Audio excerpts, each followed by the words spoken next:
Hi guys! Magandang araw and welcome to another day in my life. Just an ordinary day. Araw-araw ordinaryo, walang kahit anong espesyal. Nung umpisa natin itong 100 day vlogs na ito, just wanted to document every day na ginagawa natin. Walang sound effects, edit lang, very raw, walang laughter, walang canned intro, just me on the camera telling you about my day. Welcome to today. Let's do today. Pupunta tayo ngayon ng office ulit, gaya ng araw-araw halos na ginawa natin. Pero alam nyo, naisip ko lang no, na sa loob ng less than 50 days pala, naka-abroad pala ako ng twice dun sa 100 day vlogs ko. No? So meron din ganap pala, no? Meron din mga nangyaring kung ano-ano. Yung first 30 yata nasa Singapore tayo. Few days of our first 30 nasa Singapore tayo. Tapos next nun, we were in China. And probably bago magtapos tong 100 days na to, makabalik ako sa abroad ulit.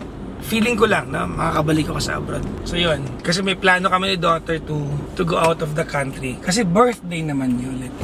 Gaya ng weather kahapon, mainit yung panahon ngayon, very humid, pero ang kapal ng ulap. Kahapon, hindi pa ako nakakarating ng opisina, bumagsak na yung ambon. Pero yung umpisa ng vlog ko kahapon, I was saying, ang init ng panahon. Anyways, nakuha ko na yung salamin ko. Napantay na. Natabingi kasi, parang naipit ko sa bag, so lumihis siya ng kaunti. Pinagawa natin. Pag hindi kasi pantay ang salamin, nakaka-migraine pala. Kasi parang yung mundo mo medyo tabingi ng kaunti. No? Medyo nakakairita siya. Anyways, yung mga ibang salamin ko, may mga purpose naman sila. May mga salamin ako na pang anti-glare. Yung suot ko kahapon, anti-glare yun. May mga salamin ako na pang araw talaga. Pero this is just purely aesthetic. Wala tong purpose maliban sa pa-cute lang. Bala ko siya lagyan ng transition film. Kaya lang binibreak in ko pa yung frame kung talagang bagay sa atin.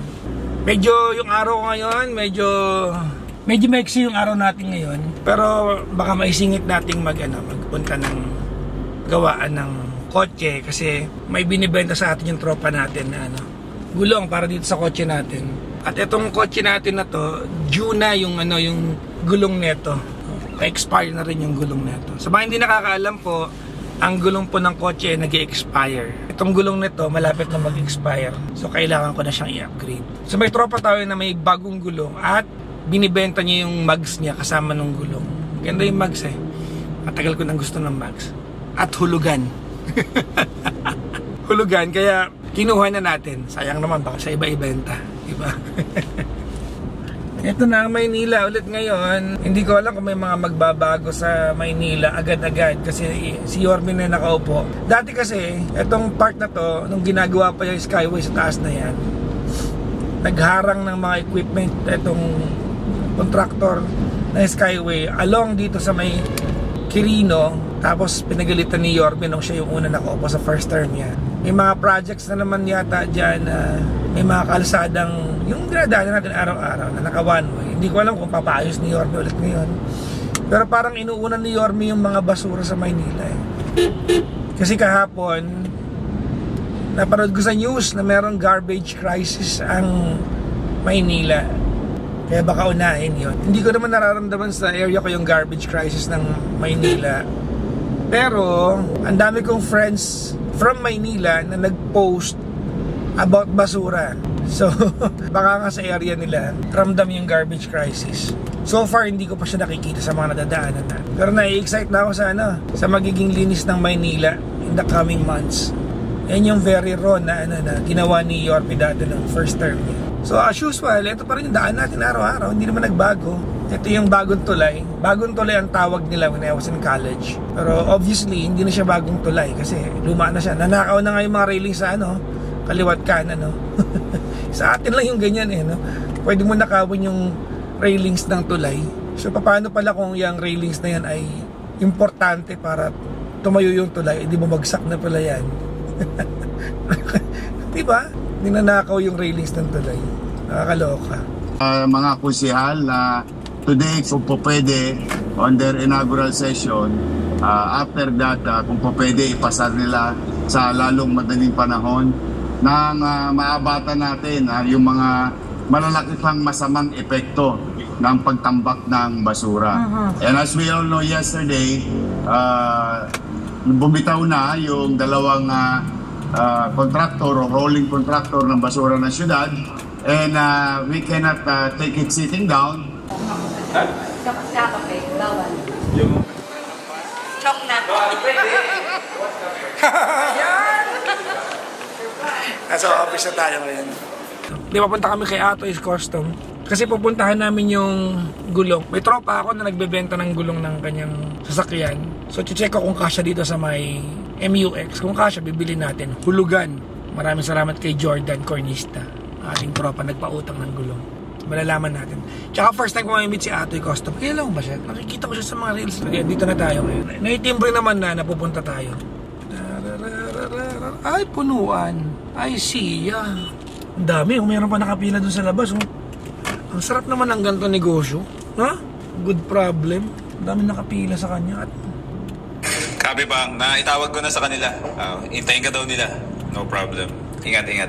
okay, Pang. Dito na kami, Pang. Naghahanap lang kami ng parking. Kasi punuan pala. Tama ka nga, Pang. Ano to? Good business to. Dami nakapark dito na nag-aantay ng servicing. Andito na kami ngayon sa Atoy's Custom. Grabe, ang busy, ang busy dito, guys. Marami, dito tayo. Hello po. Napaka-busy dito. Dami ginagawa. Magpapakabit tayo ng gulong. Ito pala yung Atoy's Custom. Pag nagkakotse ka, ano to eh? Hindi posibleng hindi mo to alam eh. So nandito yung gulong na kukunin natin. At ibebenta rin natin yung gulong natin. Pwede ko ibenta online yun eh. Yung gulong. So ito na yung gulong natin, guys. Oh. Yan. Yan yung, yan yung nabili natin sa kaibigan nating pumayag baratin siya. Buong buhay ko ngayon lang ako magmamags. Lagi lang akong stock na gulong. Ayan. Yan yung ating kotse, guys. Oh. Ayan. So dyan ilalagay yung bagong gulong na yon. Tapos etong gulong na to, bibenta ko to. Ayan. Makapal pa rin yung ano ko, yung goma ko ha. Makapal pa rin yan. So sa mga gustong bumili ng gulong ng MUX ko, tawaran nyo na. Ayun na, kakabit na nila oh. Ganun ka-quick oh. Kakabit lang nila. Sige po eh. Okay lang. Hanapan ko lang ng paano ma-dispose. Pag tumukod, huwag may pilit ha. Ha? Tanggal.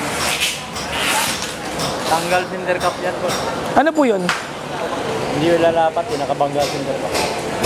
May hub, tanggalin mo. So mawawala yung ganito. Pero nakakabili naman ng iba dyan, di ba? Original niya yan. Kasi ito malalim. Ano pong gagawin? Sa inyo po, kung patanggal niyo yung cinder cup. Alin? Kasi may bungo. Bungo. So, Ano? either boss na gagawa kami ng flat para magkasya yon kasi ang MUX na ganitong generation may bungo eh. Or, ginagawa namin dati, medyo extended, ang hirap lang maghanap yung extended na alin sa center cup. Bangga. Tanggalin mo nga yung cinder cup. Mag-extend na lang tayo ng allen rin. Yung parang ginawa natin dati. Mukhang alaga ka dito na ka. Parang busog na busog ka. Aso ka dito? Ha? Aso ka nila dito? Ang bait mo naman. Ilang taong ka na? Ayan, lalagyan doon ng spacer yung gulong natin para ma-accommodate. Sana magawa ng paraan.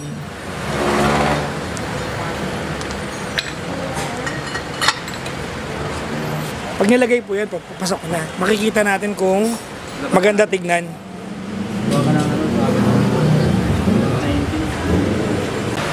Ang pogi tignan. Ang pogi tignan. Ano po? Ha? Ligo kung may sasabihin. Sige po. Pero goods na po yan. Kaya labas. Yan na po yung pinakalabas niya. Ang ganito, Papa Jack, gawin natin para hindi ka na mag-spacers. Paparibore ko yung mags. Dun sa dulo lang para magsaksak mo. Shoot. Oh. Pwede po. Tapos magkano gagastusin mo? Siguro mga 1.5 isa lang yata yung masishot mo. Okay po. Pero apat na gawin natin. Para kung magta-tire rotation ka, Apa. hindi magkakaproblema dun sa... Matagal ba magpa-rebore? bibigyan mo ako, ano ngayon? Wednesday? Tuesday? Siguro Thursday kapit tayo. Okay po. Yun ang naisip ko kasi spacer, ayaw mo. Kalabas. Apo. Gusto mo naman yung mags ni Apo. Ano pa tayo ganun? Ang tanong ko, gusto mo ba yung mags yan? Apo, maganda. Ano yan? Maganda yan. Yung Black Rhino Rapid na yan. Magaan na variant ng Black Rhino. So, nagde-decision pa kami kung anong gagawin namin. Ayan. Pag lumabas daw yung gulong dun sa body ng kotse, magpuputik daw yung kotse, yun ang inaalala nila. Pero bibili naman dito ng mudguard. Yun ang ano naman, para lumabas to. Para hindi magputik. Baka daw magdumi yung kotse. Eh sa loob-loob ko, sanay naman ako madumi yung kotse ko. Kahit kailan naman, hindi naman luminis yan. Lagi naman madumis yan. So titignan ko yung kanilang suggestion. Hindi namin napakabit yung gulong kasi kailangang i-rebore yung pinaka circumference ng pasukan ng gulong doon sa kotse. Hindi ko lang kung nagigets nyo, basta yun. Hindi mag-fit ka lang, bawasan ng konting labi. Rebore. Yung tawag kapag yung makina mo, magluluwag ka ng piston, malaki piston, lalagyan mo ng malaking piston yung kotse mo, tapos yung piston valve, maliit, ang tawag doon, rebore. So, well, in layman's term, metal shaving lang naman talaga yan. Diba? So, to bore is to drill a hole from the word itself. So, paparebore daw nila. At babalik ako ng Thursday para ikabit na. So, sana mag-swak. So, iniisip mo yun kung magpapakarwash ako o hindi. O sa Thursday na kasi ganoon din naman eh. Mas maganda siguro pakabit ko muna mit, no? Tsaka ako magpakarwash pag... mamaya umulan. So, papakabit ko sa dumi na naman. Kakabadripang ko lang. Babalik kami ng office ngayon. Kakain kami ni Amit. After nun, mag-gym na ako. On the way to the gym na tayo. At medyo nagutom ako dun sa punta namin ni Amit dun sa kay Atoy. Pero natakam ako dun sa mugs na nakita ko kanina. Although Thursday pa siya makakabit, medyo natakam lang ako. Siguro it's a boys thing, no? It's innate sa amin. Matakam sa mga ganun. Siguro parang pag babae, you gravitate towards bags and shoes. Not everyone. Kumbaga most likely lang. Pag lalaki din naman, siguro pag may kotse ka, gulong, ganyan. Although, hindi ako car guy. Kasi sabi ni Ton kanina, yung may-ari, sabi niya, car guy ka din pala. So, hindi ako makasagot. Sabi ko, hindi ako car guy. Meron lang tayong Dodge Challenger. Meron tayong MUX. Pero hindi ako car guy. Kasi feeling ko, pag ang status mo ay car guy, nasa ibang level ka na, Parang pag car guy ka, marami kang alam sa kotse, parang gano'n. Very basic naman yung alam ko. Very in general naman yung alam ko. Yung mga alam ko, pwede mo i-google lang. Kasi di ba nga, nagtrabaho ako sa car dealership, kaya obligado kang matutunan yung car. Ganun lang yun. Pero yung mga aspirated, mga ganun na, yung dinilis ka sa akin ni Papang Pao last time, kumbaga hindi ganun kalalim yung alam ko dun. Anyways, so I'll be back there on Thursday para ikabit. Remedyohan lang nilang i-rebore yung labi nung mags kaya nasabi nila kanina. And hopefully, pumasok. Kasi pinautang na nga sa atin, sayang naman, di ba? This is an exact replica of the Rosetta Stone. The original had been found in the year 1799 by a French soldier working on the fortifications of the Nile Delta town of Rashid, which the Europeans, in their persistence not to learn Arabic, called Rosetta. If we look at it, we see that it clearly represents the same text in 3 different languages. Okay, so gym na tayo. So I hope you have the strength to exercise. It's a way of life. Mag-exercise pa rin tayo. And back workout tayo today, which is one of my favorite workouts. At alas 7 na, so malamang mabilisan lang. At palis tayo ng Santolan Town Plaza. At ang haba ng pila ng mga nag-exit na kotse. May event kasi dyan sa Phil Oil, kaya ang dami ng sakyan. So 3rd floor pa lang pila na, may gulay. Ibig sabihin hanggang 1st floor pila ito. Kahit pala umalis ako on time dito ngayon, mali-late tayo. Nasa office na tayo ulit. Medyo na late tayo kasi ang haba ng pila. I just finished the show. May mga emails lang tayo sinend. And I'm just taking around 2 minutes to catch my breath at uuwi na ako. I've practically eaten yung ginawa lang ni kuya ko na may spam tsaka tofu. Nung isang araw pa, kinain ko kanina, 2 piraso. So that's all the food I had today. Sumubol ako ng 2 subo ng noodles kanina. I'm hungry, but I had this delivered today. Let's go! Excited na akong kumain. Ay, nako. Sana makapagpahinga ako agad-agad ngayon pagkatapos kong kumain. Hindi ko alam. Baka pinaplastic ko lang sarili ko, pero baka ang ending, maglaro lang ako ng Valorant pag-uwi ko ng I don't know. Malay nyo. I just wanna go ahead and eat. Ako ay nagugutom na talaga.